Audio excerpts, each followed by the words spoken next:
Hello, everyone. It's Grandma here, and I have another chapter from Little House in the Big Woods for you. Before I have read this chapter, I have to explain a couple of things. Now, this chapter is about Sundays, and now we just kind of use Sunday as another day in the weekend to do stuff or to go do things special. But when Laura Ingalls was a little girl, um, everybody went to church. And if you didn't live close enough to a church to go, like Laura Ingalls' family, because they were way out in the woods, then you had to stay quietly at home and read your Bible or maybe a storybook and basically sit quietly all day. Now, when I was a little girl, everybody went to church on Sunday. And when I was older, it wasn't quite so much of a thing. But when I was little, everybody went. So I kind of understand this one. But we get to hear about Laura and Sundays. Now the winter seemed long. Laura and Mary began to be tired of staying always in the house, especially on Sundays when the time went so slowly. Every Sunday, Mary and Laura were dressed from the skin out in their very best clothes, with fresh ribbons in their hair. They were very clean because they had their bath on Saturday night. In the summer, they were bathed in water from the spring, but in the winter time, Pa filled and heaped the wash tub with clean snow, and on the cook stove it turned to water. Then, close by the warm stove, behind a screen made of a blanket over two chairs, Ma bathed Laura, and then she bathed Mary. Laura was bathed first because she was littler than Mary, and she had to go to bed early on Saturday nights with Charlotte, because after she was bathed and put in her clean nightgown, Pa had to empty the wash tub and fill it with snow again for Mary's bath. Then, after Mary went to bed, Ma had her bath behind the blanket, and then Pa had his. Then they were all clean for Sunday. On Sundays, Mary and Laura must not run about or be noisy in their play. Mary could not sew on her nine-patch quilt, and Laura could not knit on the tiny mittens she was making for baby Carrie. This is something that happened then. You weren't supposed to work on Sunday at all. So that's why they couldn't knit or work on a quilt. They might look quietly at their paper dolls, but they must not make anything new for them. They were not allowed to sew on doll clothes, not even with pins.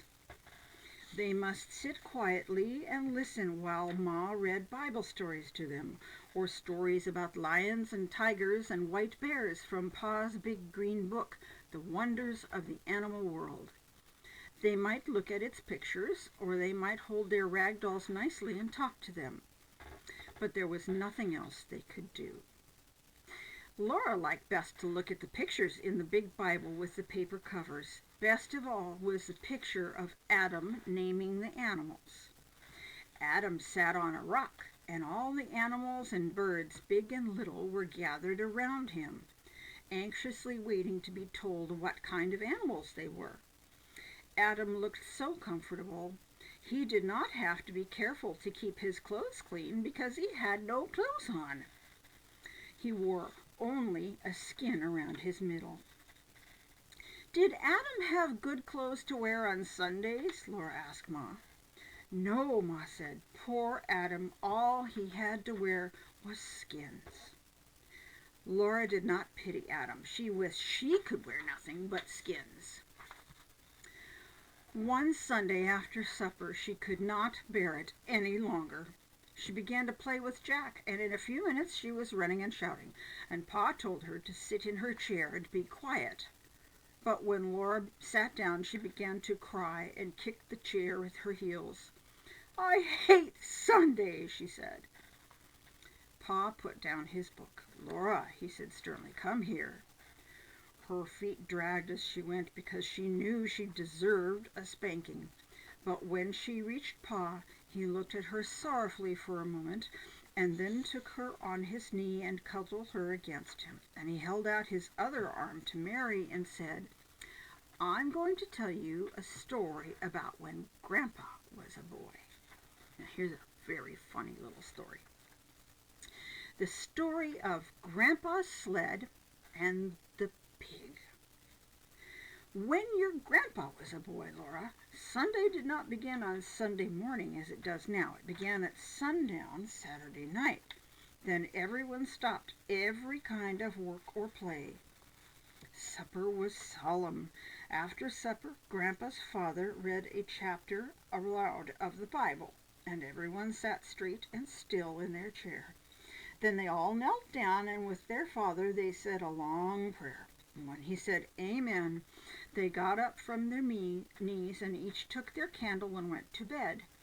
They must go straight to bed with no playing, laughing, or even talking. Sunday morning they had a cold breakfast because nothing could be cooked on Sunday. Then they all dressed in their very best clothes and they walked to church. They walked because hitching up the horses was work, and no work could be done on Sunday. They must walk slowly and solemnly, looking straight ahead. They must not joke or laugh or even smile. Grandpa and his two brothers walked ahead with their father and mother walking behind them. In church, Grandpa and his brothers must sit perfectly still for 2 hours and listen to the sermon. They dared not fidget on the hard bench. They dared not swing their feet. They dared not turn their heads to look at the windows or the walls or the ceiling of the church. They must sit perfectly motionless and never for one instant take their eyes from the preacher. When church was over, they walked slowly home. They might talk on the way, but they must not talk loudly, and they must never laugh or smile. At home, they ate a cold dinner that had been cooked the day before. Then all the long afternoon they must sit on a row on a bench and study their catechism, which is catechism is kind of the rules for the church and what they believe. So studying your catechism means that you're studying what your church believes. Until last the sun went down and Sunday was over. Now Grandpa's home was about halfway down the side of a steep hill. The road went from the top of the hill to the bottom, right past the front door, and in winter it was the best place for sliding downhill that you could ever imagine. So one week, Grandpa and his two brothers, James and George, were making a new sled. They worked at it every minute of their playtime. It was the best sled they'd ever made, and it was so long that all three of them could sit on it, one behind the other.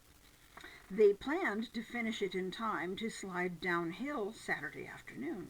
For Saturday afternoon, they had 2 or 3 hours to play. But that week, their father was cutting down trees in the big woods, and he was working hard, and he kept the boys working with him. They did all their morning chores by lantern light and were hard at work in the woods when the sun came up. They worked till dark, and then there was chores to do, and after supper, they had to go to bed so they could get up early in the morning. They had no time to work on their sled until Saturday afternoon, and they worked on it just as fast as they could, but they didn't get it finished until just as the sun went down Saturday night. Well, after the sun went down, they could not slide downhill, not even once. That would be breaking the Sabbath. So they put the sled in the shed behind the house to wait until Sunday was over. All those 2 long hours in church the next day, they kept their feet still and their eyes on the preacher, but they were thinking about that sled. At home, they ate dinner, and they couldn't think of anything else. After dinner, their father sat down to read his Bible, and Grandpa and James and George sat still as mice on their bench with their catechism, but they were thinking about that sled. The sun shone brightly, and the snow was smooth and glittering on the road, and they could see it through the window. It was a perfect day for sliding downhill. They looked at their catechism, and they thought about the new sled, and it seemed like Sunday would never end. Now, Here's a picture of the sled as they were making it. So they're making it all by hand with no fancy saws or anything that runs on electricity. This is all done by hand. I think that's really pretty cool. So after a long time, they heard a snore. They looked at their father, and they saw that his head had fallen against the back of his chair, and he was fast asleep. Then James looked at George, and James got up from the bench and tiptoed out of the room through the back door. Then George looked at Grandpa, and George tiptoed after James. And Grandpa looked fearfully at their father, but on tiptoe he followed George and left their father snoring. Here they are, sneaking out while their dad is asleep.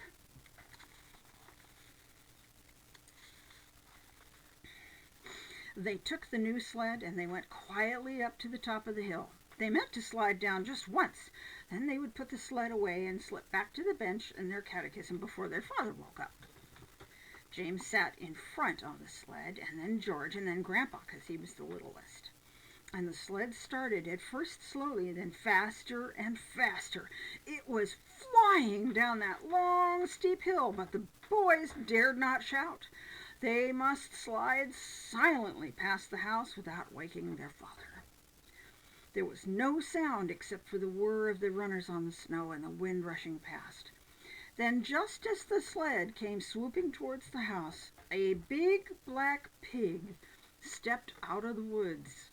He walked into the middle of the road, and he stood there. The sled was going so fast it couldn't be stopped, and there was no time to turn it. The sled went right onto the hog and picked him up. With a squeal, he sat down on James, and he kept on squealing long and loud and shrill. Squeal! Squeal! And they flashed by the house, the pig sitting in front, and James and George and Grandpa, and they saw their father standing at the doorway looking at them. They couldn't stop. They couldn't hide. There was no time to say anything. Down the hill they went, and the hog sitting on James and squealing all the way. At the bottom of the hill they stopped. The hog jumped off of James and ran away into the woods, still squealing. The boys walked slowly and solemnly up the hill. They put their sled away, and they sneaked into the house and slipped quietly to their places on the bench. Their father was reading his Bible, and he looked up with them without saying a word. Then he went on reading, and they studied their catechism. But when the sun went down and the Sabbath day was over, their father took them out to the woodshed and tanned their jackets. First James and George and Grandpa. Tanning their jackets is a way of saying that they were getting a spanking, probably with a switch. So you see, Laura and Mary, Pa said, you may find it hard to be good, but you should be glad it's not as hard to be good now as it was when Grandpa was a boy. Did little girls have to be as good as that? Laura asked, and Ma said it was harder for little girls because they had to behave like little ladies all the time and not just on Sundays. Little girls could never slide downhill like boys. Little girls had to sit in the house and stitch on samplers. Now run along and let Ma put you to bed, said Pa, and he took his fiddle out of the box. Laura and Mary lay in the trundle bed, and they listened to the Sunday hymns, for even the fiddle must not sing the weekday songs on Sundays. Rock of Ages cleft for me, Pa sang with the fiddle, and then he sang, Shall I be carried to the skies on flowery beds of ease, while others fought to win the prize and sailed through bloody seas? Laura began to float away on the music, and then she heard a clattering noise, and there was Ma by the stove getting breakfast. It was Monday, and Sunday would not come again for a whole week. That morning, when Pa came in to breakfast, he caught Laura and said he must give her a spanking. He explained that today was her birthday, and she would not grow properly next year unless she had a spanking. And so he spanked her gently and carefully so it didn't hurt a bit. 1, 2, 3, 4, 5, 6, he counted and spanked slowly. 1 spank for every year and 1 big spank to grow on. So she turned 5. Then Pa gave her a little wooden man he had whittled out of a stick to be company for Charlotte. Ma gave her 5 little cakes, one for each year that Laura had lived with her and Pa. And Mary gave her a new dress for Charlotte. Mary had made the dress herself when Laura thought she was sewing on her patchwork quilt. And that night, for a special birthday treat, Pa played Pop Goes the Weasel for her. He sat with Laura and Mary close against his knees while he played. "Now watch," he said. "Watch, and maybe you can see the weasel pop out this time." And then he sang, "A penny for a spool of thread, another for a needle, and that's the way the money goes."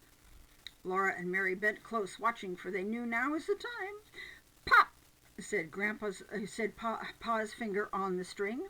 "Goes the weasel," said the fiddle, plain as plain. But Laura and Mary hadn't seen Pa's finger make the string pop. "Oh, please do it again," they begged him. Pa's blue eyes laughed, and the fiddle went on while he sang, "All around the cobbler's bench the monkey chased the weasel. The preacher kissed the cobbler's wife, and pop goes the weasel." They hadn't seen Pa's finger that time either. He was so quick that they could never catch him. So they went to bed laughing and lay listening to Pa and the fiddle singing. There was an old darky and his name was Ned. He died a long ago, long ago. There was no wool on top of his head in the place where wool ought to grow. His fingers were as long as the cane in the brake, and his eyes could hardly see. He had no teeth to eat the hoe cake, so he had to let the hoe cake be. So hang up your shovel and your hoe, and lay down the fiddle and the bow. There's no more work for old Uncle Ned, for he's gone where the good darkies go. Just to explain there, a darky is what they used to call somebody who's black. And it's kind of not a nice term to use now, but that's what they said. So that's the end of that chapter. Next time we'll get to read about 2 big bears. That should be fun. All right, have fun.